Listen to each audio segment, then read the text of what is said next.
Remove bottom louvers. If unit is equipped with jumper wire, remove and discard. Note, the jumper wire is located on front or rear terminals of the gas control valve. Connect the red wire to terminals marked TP, TH. Connect the white wire to terminal marked TH. These are the top and bottom terminals of the control valve. Route the other end of the wire through the grommet on the right side of the fireplace.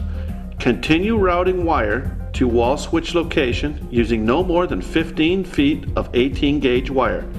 Connect the two wires to the two terminals of the wall switch. Installation of the wall switch is now complete.